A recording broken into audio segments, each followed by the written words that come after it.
बिस्मिल्लाहिर्रहमानिर्रहीम। First year से chapter number 3 का आर्टिकल नंबर 3.11 है। ठीक है, सिस्टम ऑफ लीनियर इक्वेशंस। ठीक है, जो लीनियर इक्वेशंस का हमारे पास सिस्टम आएगा, अब उनको हम सेपरेट आउट करें। पहले तो हमने मैट्रिक्स को सॉल्व करना देखना है। अब यहाँ पे हम देखेंगे कि उन मैट्रिक्स को हम किस तरह जो है ना, हमारे पास जो सिस्टम दिया हुआ होगा इक्वेशंस का, उनको हम कैसे मैट्रिक्स में कन्वर्ट करेंगे और उनसे हम सोल्यूशन फाइंड आउट किया करेंगे। अब इसके अंदर हमारी कोई भी इक्वेशन ऑफ द फॉर्म अगर आपको दी जाती है, लीनियर इक्वेशन, अगर टू वेरिएबल्स में अभी हम देखेंगे इसके अंदर, तो ax plus B Y equal to K type की जो इक्वेशन होती है, जिसमें a भी नॉन जीरो हो, b भी नॉन जीरो। ऐसा क्यों है? k भी नॉन जीरो, वैसे उसने कहा है वो नॉन होमोजेनियस पर डिफाइन करना चाह रहा है, लेकिन ये मैं आपको रिवाइज कर देती हूँ। आपको पता है कि ax plus B equal to zero के लिए ये आपके पास एक लीनियर इक्वेशन होती है इन वन वेरिएबल। ठीक है, अगर विद ए आपका क्या होना चाहिए, नॉट इक्वल जीरो। बी पे कोई बात नहीं है, ठीक है, ए आपका नॉन जीरो होना चाहिए। देन आपकी ये जो इक्वेशन होती है ना, ये लीनियर इक्वेशन होती है इन वन वेरिएबल। बिल्कुल उसी तरह अगर मैं उसको दो वेरिएबल्स में करना चाहती हूँ, यहाँ आप सी भी लिख सकते हैं। ठीक है, ए एक्स प्लस बी वाई करना चाह रही हूँ। अगर दो वेरिएबल्स को एग्जिस्ट करना है तो ए भी नॉन जीरो होना चाहिए, बी भी नॉन जीरो होना चाहिए, इक्वल टू के। ठीक है, तो ये आपके पास एक इक्वेशन आ जाती है इस फॉर्म की। ये आपके पास linear equation in two variables होगी और इसकी दो टाइप्स आएगी। एक आएगी के नॉन जीरो के लिए, एक आएगी के जीरो के लिए। अगर के आपका नॉन जीरो है then it is non homogeneous. ये आपके पास नॉन होमोजेनियस हो जाएगी। अगर के जीरो है तो ये होमोजेनियस हो जाएगी। सिंपल आपके पास क्राइटेरिया आ गया। नाउ अब दो लीनियर इक्वेशंस का अगर कॉम्बिनेशन आ जाए इन टू वेरिएबल्स, ठीक है, दो ही इक्वेशंस है, ठीक है, और दो ही आपके पास वेरिएबल्स है, so it is known as a system of non homogeneous linear equations। ठीक है, लीनियर का आपको क्लियर पता है, पावर 1 रहती है आपकी। नॉन होमोजेनियस क्यों है? बिकॉज k1 और k2 भी non zero in the two x and y if constant terms are not both zero. इसको नॉन होमोजेनियस हम कब कहेंगे? जब k1 भी यहाँ पे नॉन जीरो हो और k2 भी non zero.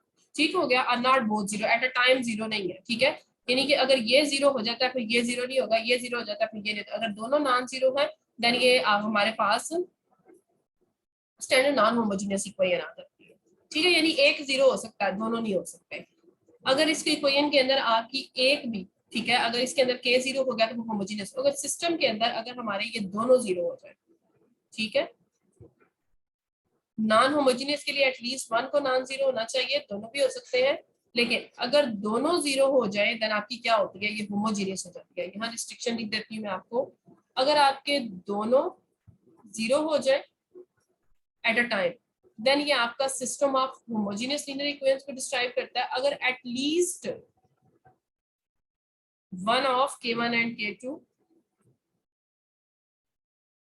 Is non zero, दोनों में से कोई एक अगर नॉन जीरो, ठीक है, दोनों भी हो सकते हैं एट अ टाइम, लेकिन एटलीस्ट वन नॉन जीरो है, then it represents non homogeneous system of linear equations. ठीक हो गया, यही क्राइटेरिया वो डिस्क्राइब कर रहे हैं। अब ऐसे सिस्टम के हम सोल्यूशन की बात करेंगे। ये यही सारी बातें लिखी हुई है। बिल्कुल उसी तरह आप तीन वेरिएबल्स में जा सकते हैं, तीन वेरिएबल्स का कॉम्बिनेशन आ जाएगा और तीन वेरिएबल्स के कॉम्बिनेशन में जाके आपके पास यहाँ 3/3 की बात हो जाएगी।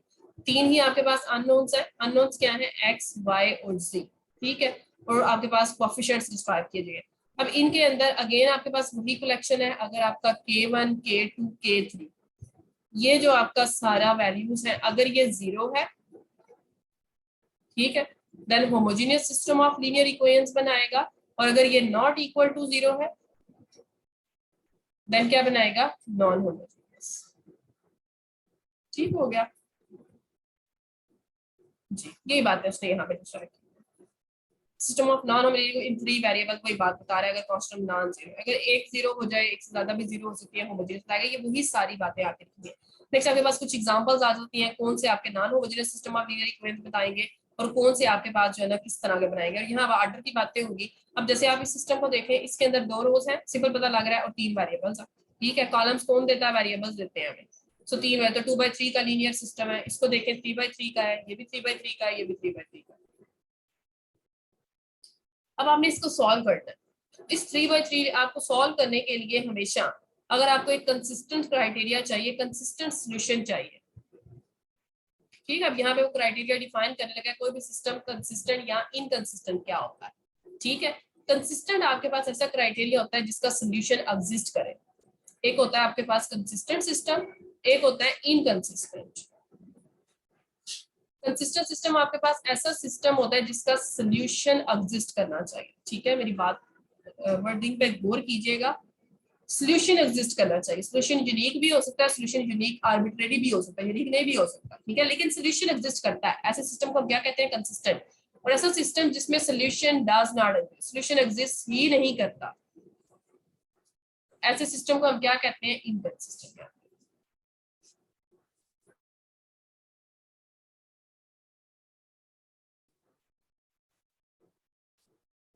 जी, अब कंसिस्टेंट और इनकंसिस्टेंट हमारा क्राइटेरिया। कंसिस्टेंट के अंदर से आगे से ना दो टाइप्स आ जाती है, ठीक है, वो हमारे पास दो टाइप्स क्या आती है? एक तो सोल्यूशन यूनिक हो सकता है, फिर सोल्यूशन आर्बिट्रेरी हो सकता है, ठीक है, लेकिन सोल्यूशन एग्जिस्ट जरूर करेगा। कंसिस्टेंट और इनकंसिस्टेंट का क्राइटेरिया होता है सोल्यूशन की एग्जिस्टेंस और नॉन एग्जिस्टेंस के साथ। अगर सोल्यूशन एग्जिस्ट करता है तो सिस्टम कंसिस्टेंट है, अगर सोल्यूशन एग्जिस्ट नहीं करता तो इनकंसिस्टेंट है। अब यहाँ पे हम देखेंगे किस तरह के सिस्टम जो है ना कंसिस्टेंट और किस तरह के इनकंसिस्टेंट होते हैं।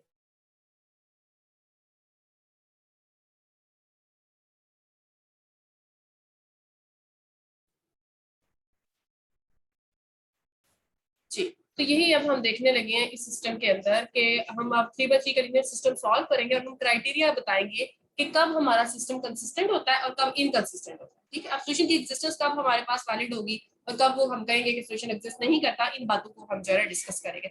सबसे पहला हमारा जो फर्स्ट स्टेप है वो है ऑगमेंटेड मैट्रिक्स को इंट्रोड्यूस करना, ठीक है, ये आपने स्टेप्स याद रखने हैं। ये भी सोल्यूशन की एग्जिस्टेंस भी बहुत बहुत बहुत इंपॉर्टेंट आपका क्राइटेरिया है, खास तौर पे होमोजेनियस सिस्टम का, ठीक है। होमोजेनियस सिस्टम कंसिस्टेंट कब होता है और इनकंसिस्टेंट कब होता है, ये सारा क्राइटेरिया, इसके क्वेश्चन वाइडली पूछे जाते हैं, ठीक है, इसको हम डिटेल्ड फॉर्म में बीएससी और एमएससी के सिलेबस के अंदर पढ़ेंगे। अब आपके पास है augmented matrix of the system. क्या होता है आपका ऑगमेंटेड मैट्रिक्स से मुराद होता है, इसको ए स्मॉल बी लिखा जाता है। इसका मतलब होता है कि यहाँ पे आपने ए मैट्रिक्स लिखना है, साथ में आपने B matrix. B matrix is known as the, ये आपका मैट्रिक्स होता है, ठीक है। ये इस मैट्रिक्स को हम क्या लिखते हैं? ए एक्स इक्वल टू बी लिखते हैं, ये आपका बी मैट्रिक्स होता है। कॉन्स्टेंट्स का जो मैट्रिक्स होता है ये राइट साइड पे आपके पास, इनको आप अगमेंट करते हैं, ठीक है, आप जोड़ के रखते हैं। अब इनको जोड़ने के बाद आप इनको ऑपरेशंस अप्लाई करते हैं और अब इसको रिड्यूस्ड एक्लन फॉर्म में, ये बात याद रखिएगा। अब हमने रिड्यूस्ड एक्लन फॉर्म हमने पढ़ी, रिड्यूस्ड एक्लन फॉर्म को हम सेकंड जो है ना क्राइटेरिया डिस्क्राइब कर रहे हैं, सेकंड क्राइटेरिया में यूज कर रहे हैं, ठीक है, साथ में मेंशन वो कर देता है रो, क्योंकि कॉलम भी वही तरीका होता है। पहले हमने इसको किसके अंदर यूज किया? रैंक के अंदर। एक इसकी एप्लीकेशन रैंक के लिए है कि रैंक के लिए हमें सिस्टम किसमें चाहिए होता है? तो मैट्रिक्स में चाहिए होता है रिड्यूस एक्लन फॉर्म में। Rank of a matrix find करने के लिए हम इसको रिड्यूस एक्लन फॉर्म में कन्वर्ट करते हैं। दूसरा क्राइटेरिया हमारे पास क्या होता है कि हम इसको बेसिकली सिस्टम को सॉल्व करने के लिए, ठीक है, सॉल्यूशन फाइंड करने के लिए, यहाँ पे हमारा to find the solution of the matrix, यहाँ सिस्टम ऑफ लीनियर इक्वेशंस आप ऐसे कर सकते हैं। सिस्टम ऑफ लीनियर इक्वेशंस का सॉल्यूशन निकालने के लिए हम इसको किस में क्या से कहते हैं? रिड्यूस करते हैं into the reduced echelon form. तो दो यूजेस अभी तक हमने पढ़े हैं, एक हमने इसका रैंक निकालने के लिए पढ़ा है, एक हमने solution of system of linear equation. तो ये भी क्वेश्चन पूछा जा सकता है कि आप solution of system of linear equations निकालने के लिए, या to find the solution of system of linear equation which type of matrix is used, या we reduce the matrix into the form. नीचे ऑप्शन दे सकता है एक्लन, रिड्यूस एक्लन, और भी कोई मैट्रिक्स दे सकता है। तो करेक्ट ऑप्शन क्या होगा? Reduced echelon form. तो यहाँ से भी आपका एमसीक्यूज बन सकता है, यही क्राइटेरिया आपका यहाँ पे डिस्क्राइब किया जाएगा, ठीक है। तो आपने क्या किया? इसको हमारा ऑगमेंटेड, पहला स्टेप था ऑगमेंटेड मैट्रिक्स बनाना, दूसरा स्टेप आ गया रिड्यूस्ड एक्लन फॉर्म में कन्वर्ट करना। मैं लास्ट पे ये सारे स्टेप्स आपको रिवाइज भी करवा दूं। रिड्यूस्ड एक्लन फॉर्म में कन्वर्ट करने का क्राइटेरिया क्या था? रिड्यूस्ड एक्लन फॉर्म को रिवाइज कर देती हूँ थोड़ा सा। रिड्यूस्ड एक्लन फॉर्म का पहला स्टेप ये था कि उसको एक्लन फॉर्म में आना चाहिए, ठीक है। एक्लन फॉर्म आपके पास क्या होती है? उसके आगे से तीन बातें होती हैं। एक्लन फॉर्म कहती है कि हर सक्सेसिव जो नॉन जीरो रो है, ठीक है, वो सक्सेसिव नॉन जीरो रो जो है उसमें जो नंबर ऑफ एलिमेंट्स की ज्यादा वाली होगी ना, ठीक है, नंबर ऑफ एलिमेंट्स जो है ना उसके अंदर जो क्राइटेरिया डिस्क्राइब है, sorry, number of non zero leading rows, sorry zeros यहाँ पे आ जाएगा, नंबर ऑफ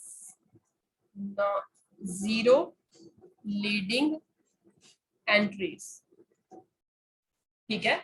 जो number of zero leading entries है जिसमें ज्यादा होगी वो बेसिकली किधर आएगा, वो बेसिकली आपका क्या कहेगा, सक्सीड करेगा, आप इसको सक्सीड में ले सकते हैं, ठीक है। अब इसको याद इस तरह से रख सकते हैं कि वो आपका बाद में आएगा, ठीक है, सक्सीड करेगा, succeeds the number of non zero leading entries less इसमें होगा, ठीक है, मोर होंगे जिसमें ज्यादा नंबर होंगे वो सक्सीड करेगा, और जिसमें कम होंगे less number of non zero number of zero leading entries होगी उसको प्रीसीड कर रहा होगा। ये चीज आपके पास क्राइटेरिया है, ये सिंपल आपने याद रखना। दूसरा क्राइटेरिया क्या था कि अगर उसमें कोई जीरो रो पाई जाती है, ठीक है, इफ एनी, ठीक है, जीरो रो अगर एग्जिस्ट करती है तो हर नॉन जीरो रो उसको प्रोसीड करनी चाहिए, हर नॉन जीरो रो उसको क्या करे, प्रीसीड करे। प्रीसीड का मैं ये ऑप्शन लगा लेती हूँ, सक्सीड के मैं ये एरो लगा लेती हूँ, ठीक है, आपको यहाँ से क्लियर रहेगा, ये ऐसे लगा रहे हैं, ठीक है। फिर उसके बाद थर्ड कंडीशन क्या थी कि हर लीडिंग एंट्री क्या होनी चाहिए, 1 होनी चाहिए, लीडिंग एंट्री या element of each row should be 1।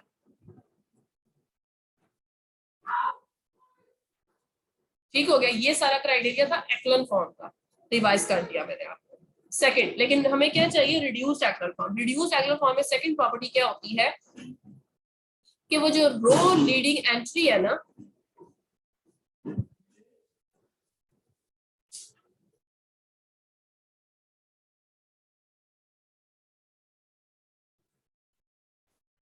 जी, जो आपकी रो लीडिंग एंट्री है वो बेसिकली आपकी कॉलम लीडिंग एंट्री भी होनी चाहिए,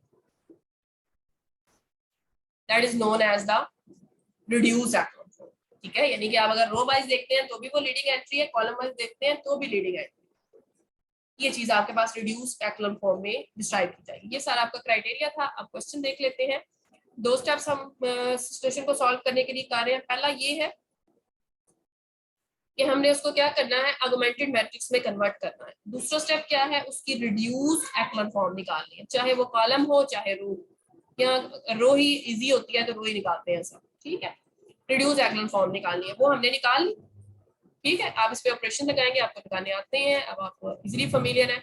रिड्यूस एक्लन फॉर्म लगा के आपने करना क्या है, बाज़ औक़ात ऐसा होता है एक जो स्टूडेंट्स के माइंड में बैठा होता है कि हमेशा यहाँ आइडेंटिटी मैट्रिक्स ही बनेगा, ऐसी बात नहीं है, ठीक है। अगर आपने स्क्वायर मैट्रिक्स लिया है तो यही बात है, लेकिन अगर आपने स्क्वायर मैट्रिक्स नहीं लिया तो हमेशा रिड्यूस एक्लन फॉर्म यही नहीं होती। लेकिन जब आपके पास स्क्वायर, यहाँ मैं 2 आपको रिवाइज कर दूं, थोड़ा सा कंफ्यूजिंग है, जब आप रिड्यूस्ड एक्लन फॉर्म निकालते हैं ना,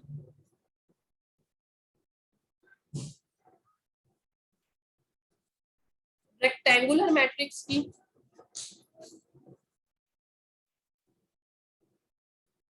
ठीक है, तो उसमें it is not essential that it is identity matrix, it is not essential for the deduced matrix to be identity matrix. Deduced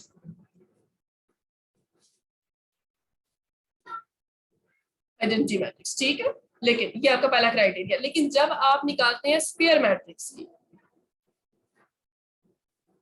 then it is essential criteria, बल्कि ये नेसेसरी कंडीशन है आपके पास कि वो फिर आइडेंटिटी मैट्रिक्स ही होती है। जैसे यहाँ पे देखिए 3x3 का मैट्रिक्स था, क्या करना था, हर नॉन जीरो एंट्री को हमें बेसिकली क्या करना था, जो जीरो एंट्री थी, अब इसके अंदर जीरो एक लीडिंग जीरो एंट्रीज एक थी तो ये ऊपर आया, यहाँ 2 है तो ये नीचे आएंगे। इस क्राइटेरिया को आपने जहन में रखना होता है रिड्यूस एक्लन फॉर्म और एक्लन फॉर्म के लिए।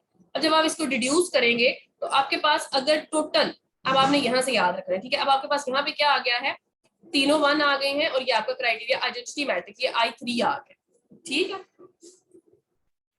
तो इसका सोल्यूशन क्या आया, फिर आप इसको कंपेयर कर ले, सोल्यूशन क्या आता है, x की वैल्यू आती है -1, y की वैल्यू आती है 2, z की वैल्यू आती है 3। तो आपको तो यहाँ पे बड़ा अच्छा सा सोल्यूशन मिल गया। तो यहाँ पे आपका थर्ड स्टेप में क्या हो जाएगा, कंपेयर करना।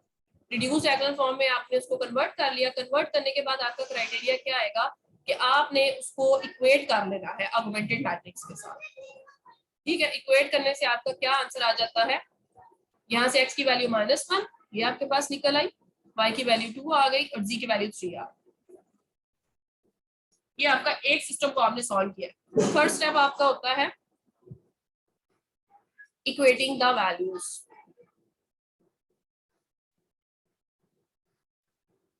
वैल्यूज को इक्वेट करना होता है, इक्वेट कर लिया आपका सोल्यूशन।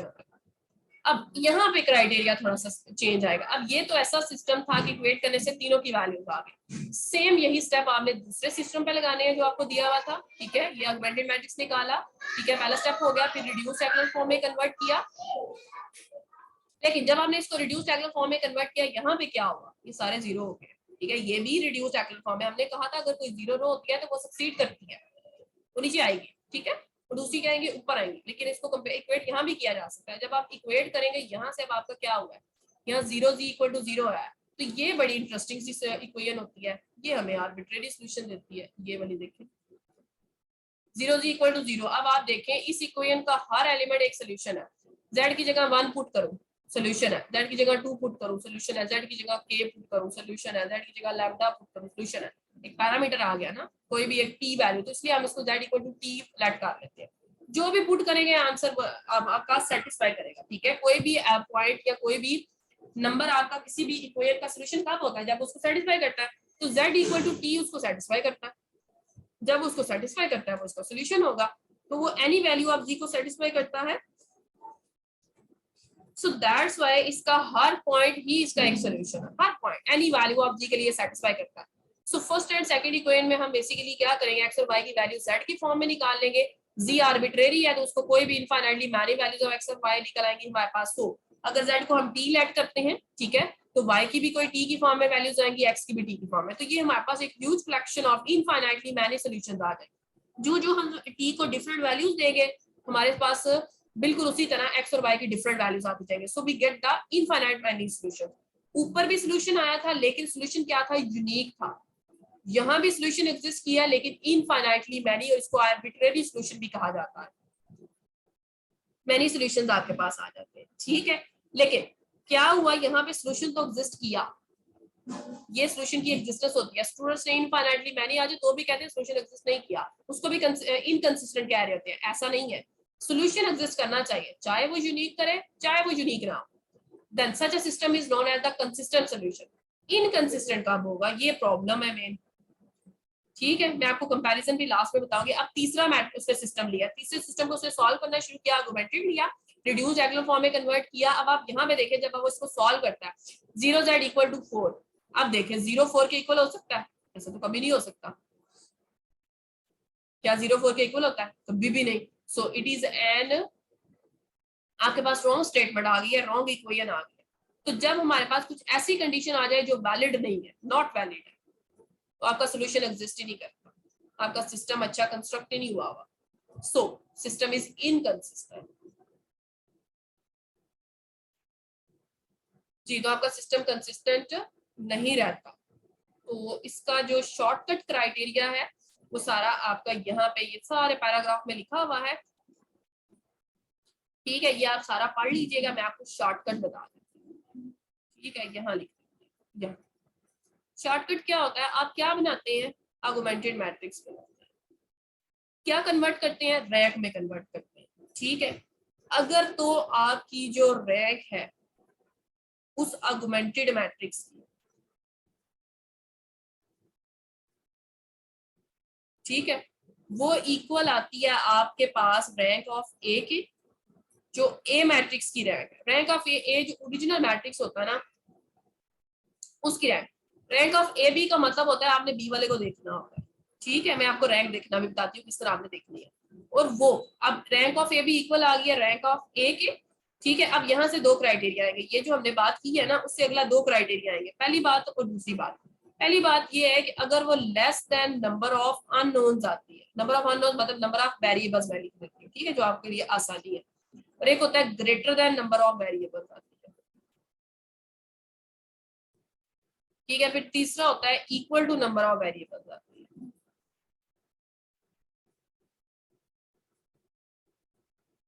अब अगर आपकी रैंक ऑफ ए बी जो है वो इक्वल टू रैंक ऑफ ए है, सॉरी यहाँ पे ना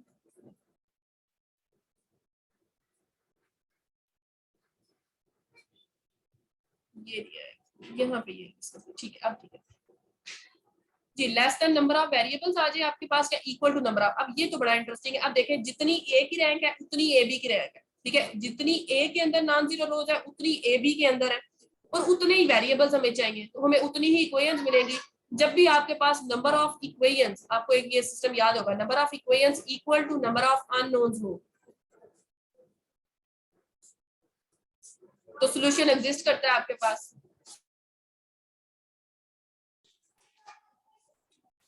जी, तो जब आपके number of equations equal to number of unknowns आती है, ठीक है, तो आपका सॉल्यूशन हमेशा क्या होता है, यूनिक। तो 1 के साथ जब आपका ये सेकंड क्राइटेरिया सेटिस्फाई करेगा तो आपका सॉल्यूशन यूनिक आएगा। ऐसा कब हुआ था, ऊपर देखेंगे।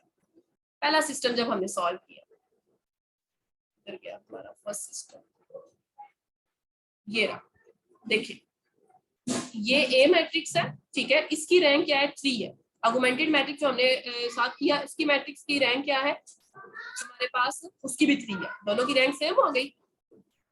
नंबर ऑफ वेरिएबल्स कितने हैं, 3 है, सॉल्यूशन क्या आया, यूनिक आ गया। लेकिन दूसरे सिस्टम के अंदर चले, जब आपकी rank of A equal to rank of A B तो आ गई, ठीक है, यहाँ पे आपका क्राइटेरिया, लेकिन it is less than the number of variable, लेकिन वो वेरिएबल्स की तादाद से कम है। जैसे यहाँ पे देखें ना, रैंक 2 आई है, ऊपर वाले मैट्रिक्स के अंदर देखें, ये एक यहाँ, ये देखें, ये इस जो मैट्रिक्स है ये वाला, इसकी रैंक क्या है, 2।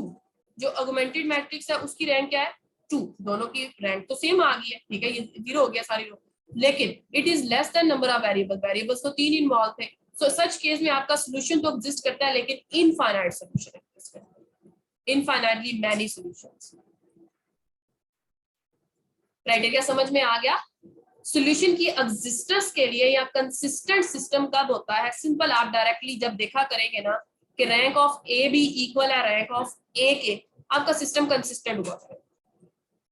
सिंपल क्राइटेरिया, चाहे वो नंबर ऑफ वेरिएबल से छोटा हो, चाहे वो नंबर ऑफ वेरिएबल्स के बराबर हो, वो बातें बात की है कि वो यूनिकनेस के लिए चाहिए हमें सिस्टम। अगर आपने कंसिस्टेंट देखना है तो कंसिस्टेंट सिस्टम के लिए आपने क्या चीज देखनी है कि क्या आपका सोल्यूशन जो है सॉल्यूशन आपका क्या एग्जिस्ट करता है या नहीं करता, ठीक है। पहले कंसिस्टेंट और इनकंसिस्टेंट के लिए आपको इस बात को देखना है। तो इस चीज को देखने के लिए आपने क्या करना है, आपने ए बी की ऑगमेंटेड मैट्रिक्स की और ओरिजिनल मैट्रिक्स की रैंक देखनी होती है। अगर रैंक इक्वल है सिस्टम कंसिस्टेंट होगा, और अगर आपकी रैंक इक्वल नहीं है देन आपका सिस्टम इनकंसिस्टेंट हो जाएगा। सिंपल सा क्राइटेरिया, ठीक है, यानी कि rank of A is not equal to rank of A, इसमें वेरिएबल्स का कोई रोल ही कोई नहीं। अगर rank of A not equal to rank of A भी आ गया तो सिस्टम इनकंसिस्टेंट हो जाएगा। वो कंसिस्टेंट होगा तो आपने सॉल्यूशन बताना है। यूनिकनेस के लिए क्या होगा, नंबर ऑफ वेरिएबल्स इक्वल होना चाहिए, नॉट यूनिक के लिए इनफाइनाइटली मैनी। तो तीसरी कंडीशन आप यहाँ पे तीसरे सिस्टम में देख सकते हैं, देखिएगा जरा यहाँ पे देखिए, ए की रैंक क्या है, 2। ये देखिए इसकी रैंक क्या है हमारे पास, 2 है, रैंक ऑफ ए 2 है, रैंक ऑफ ए भी क्या है, 3 है, इसका तो सॉल्यूशन ही एग्जिस्ट नहीं कर सकता। Rank of A is not equal to rank of A, so system is inconsistent. ये बड़ा डिफिकल्ट सा लगता है स्टूडेंट्स को, लेकिन इतना मुश्किल नहीं होता। सिंपल आप क्राइटेरिया याद रखें, पहले कंसिस्टेंट और इनकंसिस्टेंट को देखें। कंसिस्टेंट होने के लिए क्या जरूरी है, rank of A equal to rank of A B होनी चाहिए, ठीक है, ए बी की रैंक ए की रैंक के इक्वल होनी चाहिए।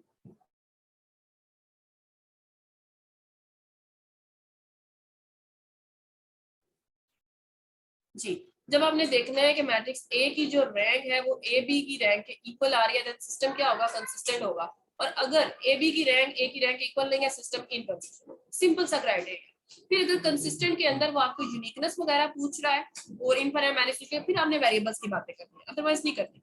अगर वो less than number of variables है, ठीक है, तो एक आर्बिट्रेरी हो जाएगा, एक वेरिएबल हो जाएगा, बताते हुए पैरामीटर बन जाएगा। जब वो पैरामीटर बन जाएगा तो बहुत से सॉल्यूशंस आएंगे, और अगर वो नंबर ऑफ वेरिएबल्स इक्वल है तो सॉल्यूशन क्या आएगा, यूनिक है। ये चीज आपके पास आ जाएगी, ठीक है। मैं अभी रेस नहीं कर रही क्योंकि मैंने होमोजेनियस सिस्टम का करवाना है। ये सारा पढ़िएगा, इसमें से यही सारी बातें लिखी हुई है। अब होमोजेनियस लीनियर इक्वेशंस बड़ी इंटरेस्टिंग है, इनका वो क्या क्राइटेरिया बताता है, चलिए रेस कर लेते हैं, बाद में फिर लिख लेते हैं, ठीक है जी।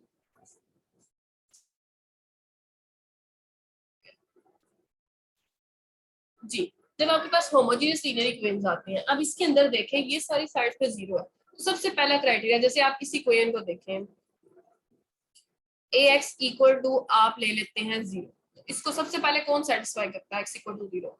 फिर अगर आप ले लेते हैं ax plus by equal to आप 0 लेते हैं, ठीक है, फिर x भी 0 y भी 0 इसको सेटिस्फाई करता है। इसी तरह सो ऑन, अगर आपके पास 3 इक्वेशंस आ जाती हैं देन इसका एक सोल्यूशन मस्ट एग्जिस्ट करता है, दैट इज ट्रिवियल सोल्यूशन जिसे कहा जाता है, जिसको जीरो सोल्यूशन भी कहते हैं।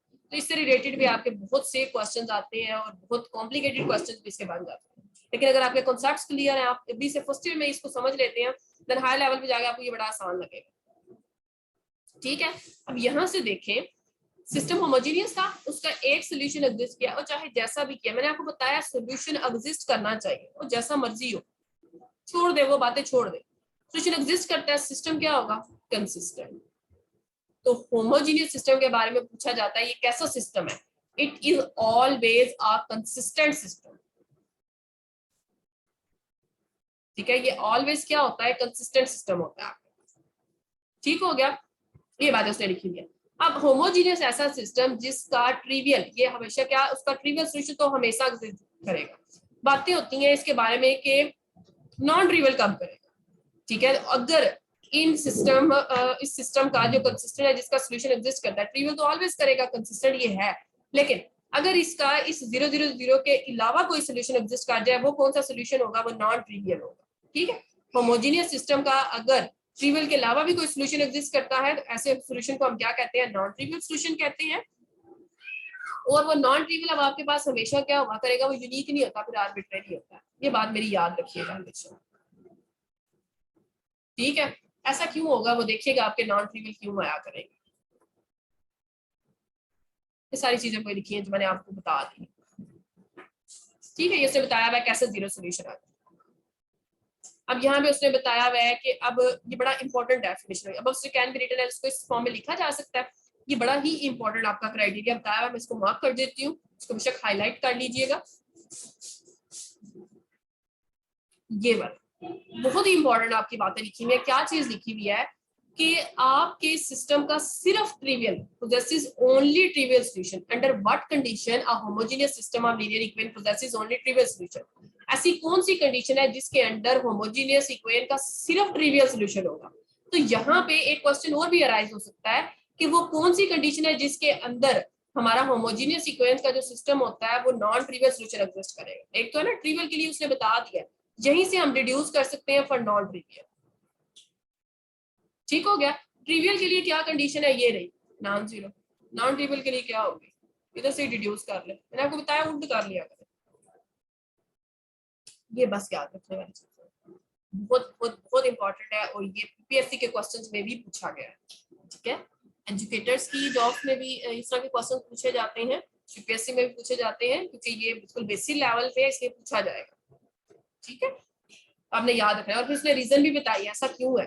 देखिए ना, अगर ए डिटर्मिनेंट नॉन जीरो है then it is non singular. जो नॉन सिंगुलर होता है वो इन्वर्टिबल होता है, उसका इन्वर्स एग्जिस्ट करता ही करता है। दैट इज जब इन्वर्स एग्जिस्ट करेगा, बोथ साइड्स पे इन्वर्स को ऑपरेट करे। अब zero operator sorry zero matrix ऐसा फंक्शन है, सॉरी मैट्रिक्स है, जो जब भी ऑपरेट होगा आंसर क्या आएगा, जीरो मैट्रिक्स आएगा। तो A inverse into A x आएगा, एसोसिएटिव लॉ लगा एक्स, तो एक्स का सिर्फ कौन सा सोल्यूशन एग्जिस्ट करता है, जीरो। क्यों सिर्फ जीरो करता है, because inverse is always unique. Inverse unique होता है, तो जब उसके साथ ऑपरेट होगा आंसर हमेशा एक यूनिक आंसर देगा, तो आंसर भी क्या होगा, यूनिक होगा। ये चीज आपने चैप्टर नंबर 2 के अंदर भी पढ़ी थी। सो अगर सिस्टम ऑफ होमोजेनियस इक्वेशन के अंदर जो मैट्रिक्स मिल रहा है ए, अगर वो नॉन सिंगुलर है तो उसका सिर्फ और सिर्फ ट्रिवियल सॉल्यूशन होगा। ठीक है, और उसका नॉन ट्रिवियल सॉल्यूशन होने के लिए क्या कंडीशन होगी, अगर वो सिंगुलर है। तो यहाँ से आपके दो एमसीक्यूज बनते हैं। एक एमसीक्यू ये बनता है कि system of homogeneous equation possesses only trivial solution if ए का डिटर्मिनेंट क्या होना चाहिए, या ए को क्या होना चाहिए। तो आंसर इज नॉन सिंगुलर हो सकता है, उसका इनवर्स एग्जिस्ट करे, ये भी बात हो सकती है, उसका डिटर्मिनेंट नॉन जीरो, ये भी बात हो सकती है। लेकिन अगर वो नॉन ट्रिवियल सॉल्यूशन को पोजेस करेगा तो उसका डिटर्मिनेंट जीरो होगा। तो यहाँ जब आपकी बड़ी खूबसूरत बातें निकलती हैं, डिटर्मिनेंट जीरो होने से क्या मुराद है। डिटर्मिनेंट कब जीरो होता था, जब कोई दो रोज इक्वल होती थी। ठीक है, डिटरमिनेंट कब जीरो होता था, कभी एक रो या कॉलम जीरो होता था। ठीक है, मैं जब रो की बातें कर रही हूँ। ठीक है, तब जीरो होता था जब एक जो आपकी रो है दूसरे पे डिपेंड, दूसरे का मल्टीपल होती थी। ठीक है, वन रो अगर लिखी हुई है, जैसे R1 है, R1 2 टाइम्स R2 है। ये जो बातें मैंने लिखी हैं ये आपने याद रखनी है। ठीक है, ये आपके बड़े काम आएंगी। यही बेसिक हमें जो है ना आगे जाके सॉल्यूशंस की बातें बताएंगी, ऐसा क्यों हो रहा है। ठीक है, तो हायर लेवल पे जाके मैंने आपको इससे आगे की बातें बतानी है, तो आपको मेरी ये बातें याद आया करेंगी कि फर्स्ट ईयर के अंदर हमने इन चीजों को पढ़ा था, और ये सिंगुलर जब डिटरमिनेंट जीरो देता था, होमोजेनियस सिस्टम होता था, तो ये क्यों बताया जाता था कि दो रोज इक्वल हो रही है तो क्या वजह बन रही है, एक रोज जीरो हो रही है तो क्या वजह बन रही है, एक दूसरे का मल्टीपल हो रही है तो ये क्या वजह बन रही है। ठीक है, तो ये सारी बातें आपको वहां पे जाके याद है। अभी जो यहाँ से आपने दो एमसीक्यूज याद करने हैं, वो दो एमसीक्यूज ये है कि होमोजेनियस सिस्टम का सिर्फ ट्रिवियल सॉल्यूशन कब पोजेस करता है, जब वो सिंगुलर होता है मैट्रिक्स, और नॉन ट्रिवियल उसका कब आपका एग्जिस्ट किया करेगा, जब उसका डिटरमिनेंट जीरो यानी कि वो सिंगुलर होगा। ठीक है, यहाँ सिंगुलर की कंडीशन होती है, यहाँ नॉन सिंगुलर की होती है। यही बेसिक आपकी होमोजेनियस के लिए बेस बनाए। यही बातें सारी आपकी जो है ना ये थ्योरी में लिखी हुई है, और आपने ये सारी पढ़नी है, इनको बार बार पढ़िएगा और रिवाइज कीजिएगा, आपको समझ आ जाएगी ऐसा। ये आपके पास आ गया। ये फिर नॉन होमोजेनियस लीनियर इक्वेशन उसका सॉल्यूशन उसने बता दिया है, उसके मेथड बता दिए हैं। ये आपके लिए बिल्कुल आसान सी चीजें हैं, इसमें कोई मुश्किल चीज नहीं है। नॉन होमोजेनियस लीनियर इक्वेशन अगर वो कहता है तो उसके अंदर क्या क्राइटेरिया आ जाएगा, x इक्वल टू, आप क्या कर सकते हैं, इसके तीन तरह के मेथड यहाँ पे डिस्क्राइब किए जाएंगे आपके फर्स्ट ईयर के अंदर। वो तीन मेथड्स क्या है, ax इक्वल टू b हो तो x equal to a inverse b से फाइंड करें, डायरेक्ट मेथड। फिर आपका echelon and reduce echelon form से आप निकाल सकते हैं, फिर आप कैमरस का रूल अप्लाई कर सकते हैं। ठीक है, फिर उसने कहा मैट्रिक्स को सॉल्व करें, जो सा वो पूछेगा आपने वो बता देना।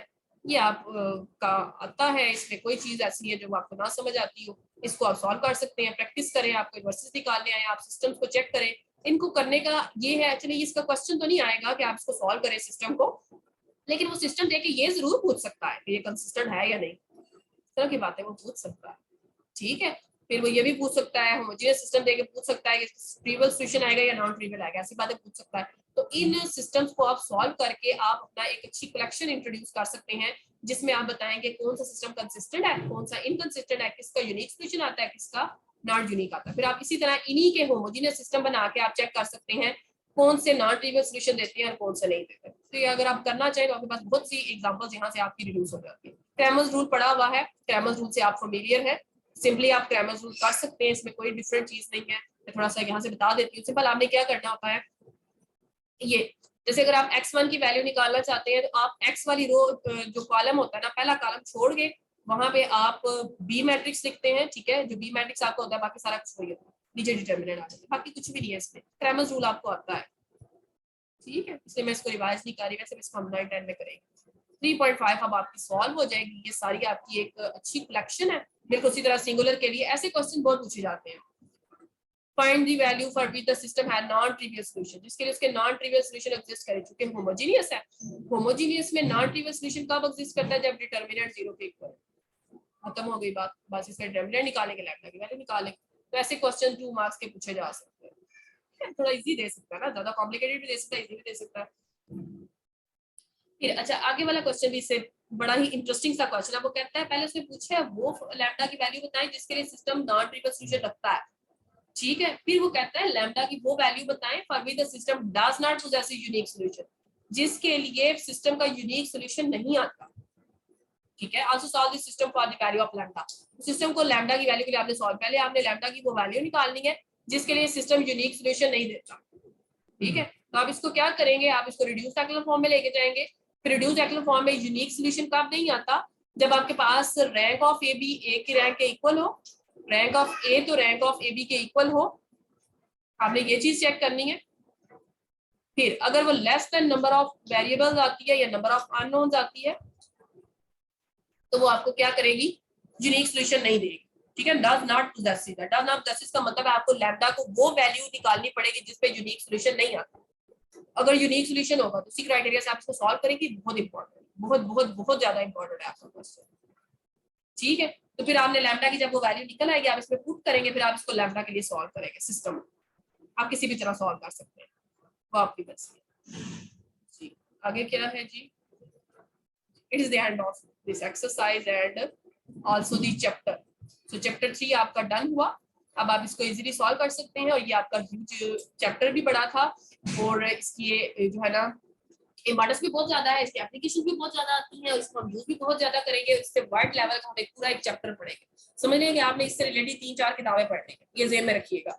ठीक है, लीनियर अलजेब्रा से रिलेटेड तो आपको ये चैप्टर आएगा, तो आपको बीएससी का ये वाला चैप्टर आएगा, फिर आपको एमएससी का ये वाला चैप्टर तब आएगा, हालांकि मैं एमएससी में आपको इससे रिलेटेड बुक्स करवाऊंगा। ठीक है, तो मैंने आपको 2-3 बुक्स बता देनी है, करनी है आपने। क्योंकि मैं आपको बेसिक्स करवा रही हूँ, तो वहां जाके मुझे ये चीजें करवाने की जरूरत नहीं पड़नी चाहिए, आपको इस तरह से इनको तैयार करना। ठीक है जी, आपका चैप्टर 3 डन हुआ। इंशाल्लाह नेक्स्ट हम चैप्टर नंबर 4 स्टार्ट करेंगे। Thank you very much.